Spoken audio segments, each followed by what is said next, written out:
The judge enters the courtroom, signaling the start of the session. Support court is now in session, announces Judge Brian D. Woodard with authority. This case is number JVB 2085, the Campbell case. Thank you, he adds as the audience settles. The tension begins to build as the case unfolds. All rise. Support court is now in session. Judge, this is case number JVB 1085, Campbell case. Thank you so much. You're welcome. All right, ladies, you may be seated. I'm Judge Brian D. Woodard, and ma'am, you brought this case before me. Matter of fact, before I get started on anything, I see your both last names are Campbell. Yes. If I'm not mistaken. So what is your first name? Kelly Campbell. Kelly Campbell. Yes. And you, ma'am? I'm Rochelle. Judge Woodard addresses the two women in the courtroom. He notes that both their last names are Campbell, prompting a quick clarification of their first names. The tension is palpable as they introduce themselves. Kelly Campbell, the plaintiff, and Rochelle, who prefers to be called Ro. The judge keeps the proceedings on track, clearly setting the stage for what is to come. Rochelle, but you can call me Ro. Okay, Ro and Kelly. Kelly, okay. Yes. Kelly Ro, let me go there because if I forget it, because Ro and Kelly. All right, so let's get started. So go ahead and tell me about this. My name is Kelly Campbell, the best project manager the city has to offer. I brought my cousin to court because she's attempting to want to get involved in her son's life all of a sudden, but her choices, they're poor. Kelly Campbell begins her side of the story, laying out her accusations. I'm the best project manager the city has to offer, she claims confidently, before revealing the reason she brought her cousin Rochelle to court. She's trying to get involved in her son's life suddenly, but her choices are poor, Kelly asserts, immediately setting the tone for her case. Rochelle listens quietly, her emotions controlled, as Kelly claims her cousin's behavior is childish and irresponsible. The judge cuts through the rising tension, reminding Kelly to stick to the facts. She has childish behavior, and she's not taking care of her responsibilities. Simple. She's not taking care of her responsibilities. Does she have children with you, or living with you, or? She has a son, 6 years old. 6 years old? Yes. And so what makes her childish? She's just, girl, she I'm grown. Be in these streets. She's Girl, Hold on one second. We're gonna get to that I'm part. real grown. Okay, Miss Grown. One thing about it is grown people don't have to tell other grown people that they're grown. So just wait till I get to you, and then we're gonna go ahead and get this train moving. But I'm gonna get to you. Yes, sir. Miss Ro. Yeah, R-O, really obvious. All right, let's go. If you could change the R to a H. But the point, what I'm saying is. We're not going there, but go ahead. I'm just gonna go ahead and over like Emotions that. are I understand, but let's go ahead and get to business. Judge Woodard takes control, quickly addressing the escalating arguments. Ladies, let's go ahead and keep things orderly, he directs, silencing the two women with a firm, no-nonsense tone. As Kelly continues her account, she reveals her cousin's neglectful behavior, leaving her son in a hot, uncomfortable home with only a fan to cool him. The judge listens carefully, aware that this case is layered with emotion and frustration.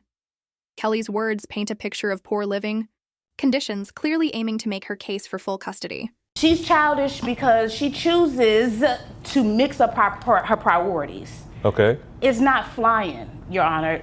Her child, it's about 105 degrees.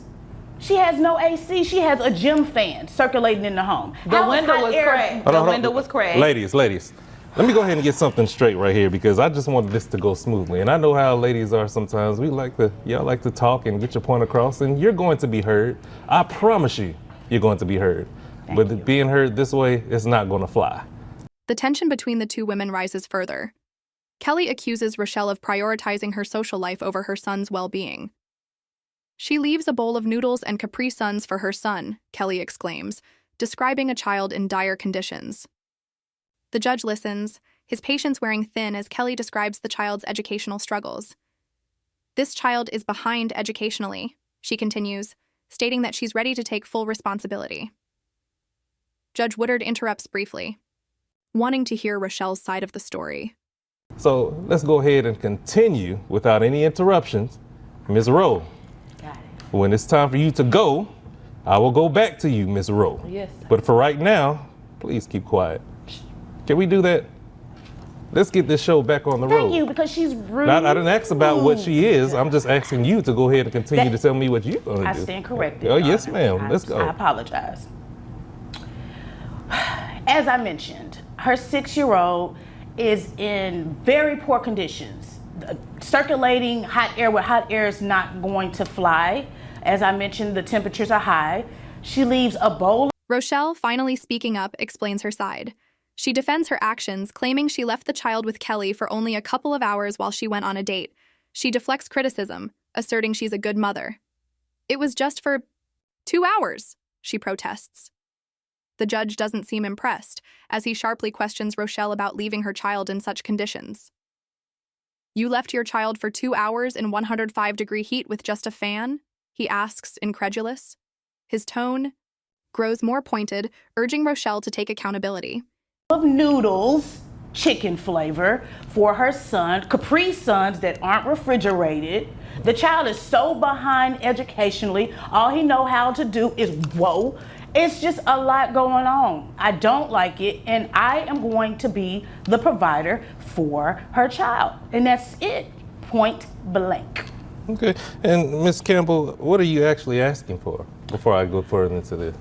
Honestly, I want the full custody of her child, Caleb. Okay. And I would like her to pay me since she wants other men to pay her. But that's what I'm asking. Okay. Yes. Is there anything else you would like to tell me before I move on to Ms. Rose? I want you to see that she's truly childish, lax. I didn't ask for insults. I said, is there anything that you want to tell me? I didn't know that was an insult. It's really factual. No, that's it.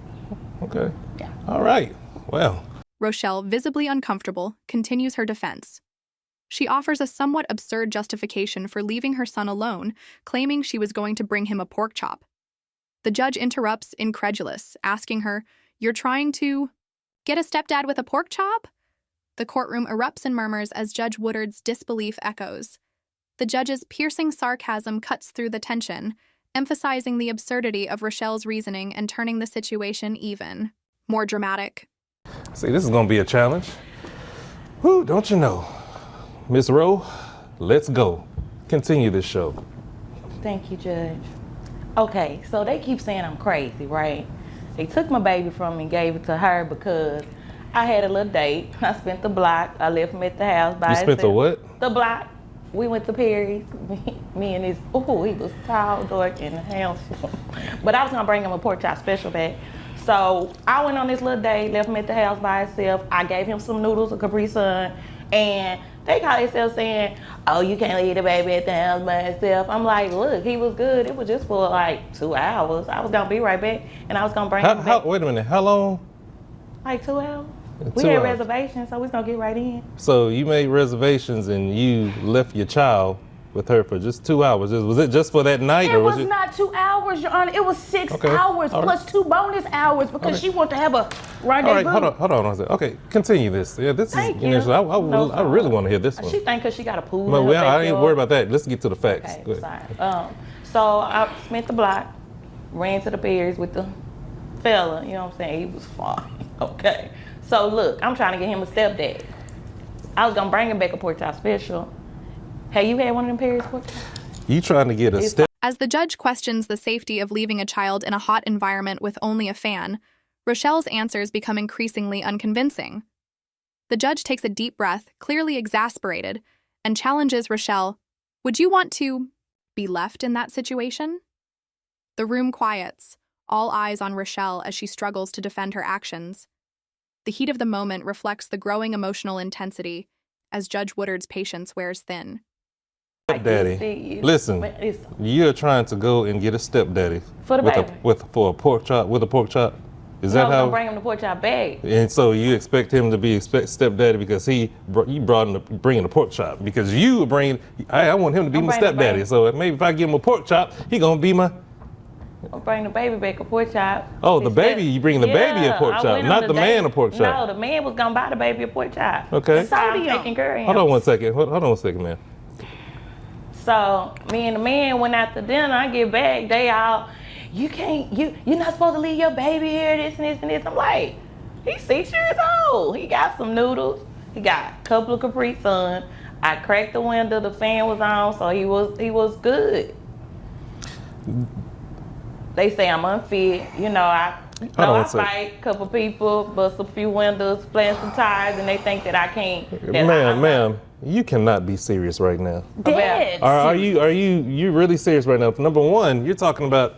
Well, first of all, let me say this. How hot is it outside right now? 105. That's the car. Hold on. I'm asking her because you already at 105 because you're already talking. You heated up, and I understand. I'm sorry. I'm passionate. How hot is it outside right Well, now? that day it was, because we went at night. So I didn't ask whether you went at night or anything, because it's still hot at night as well, too. I mean, about 80, 90, it cooled down. But he had a fan. And you got a fan. You gave the child a fan in the car. I cracked the window. You cracked it. So what is this child, a dog?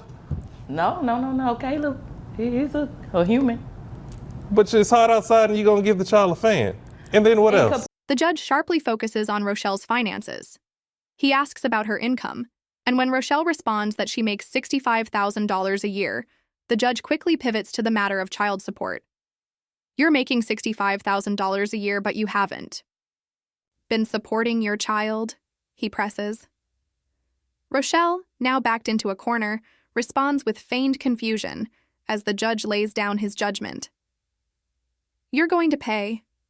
You can't leave your cousin to do everything while you live your life. Like this. Capri Sun. And a Capri Sun. Two. Now let me ask you something. Would you want a hot car or a hot environment and somebody to give you a Capri Sun? No, I was at Perry's. You know what? Sometimes you just don't have the words to say. And I guess this is one of those times where, Lord have mercy, I do not have the words to say. Now this lady right here, Miss, what'd you say your first name was? Kelly with a capital K. Miss Kelly with a capital K. The best project Okay, manager. I didn't ask if you was the best or the worst because you have no proof to tell me if you did right or wrong. It comes to those project managers or whatever else you say. You don't have to build the words up to me. Kelly. Okay, but if you don't want to be done that way, why do you think that it's okay to let a child sit like that and treat him like that? For 2 hours. It doesn't matter, but I said, would you want that done? No. I mean, but sometimes we gotta go through stuff to get to the bigger picture, and I was working on this. Well, it looked like you got to the bigger picture with Paris. I did, and that's when you know the baby was gonna come with me on stage. I see. Okay. Setting him up. All right. Miss Rowe, how much do you make how much you make a year? I make 65. 65,000 a year. And doing what again? I work for insurance. Insurance. And insurance, yeah, this costs But somebody I'm else. trying to beg a baller. All right, so before I do anything else, quick question, because I almost forgot. So who pays the health insurance for this child? I do. Okay, both of y'all can't say that at the same time. So I'm the mama. I pay. It comes out of my check, $350. I love my baby. if all you've been talking about is pork chops. Your Honor, I can tell you probably been eating a lot of pork chops. Yes, but can you do what? She says she loves her baby. Yeah. The only time she comes around is December the 31st to get his social so she can file him on the taxes. She's trying to get a come up. A come up. Judge Woodard begins to finalize his decision, delivering a striking verdict. You'll pay $1,043, nothing more, nothing less, he declares. The room is tense, the audience hanging on every word as he finishes. You need to be at home with your child if you want him back. The judge's words are sharp, firm, and final, ending the case decisively. Ladies, you may be excused, he concludes, signaling the end of the courtroom drama. The finality of his words hangs in the air as the case concludes.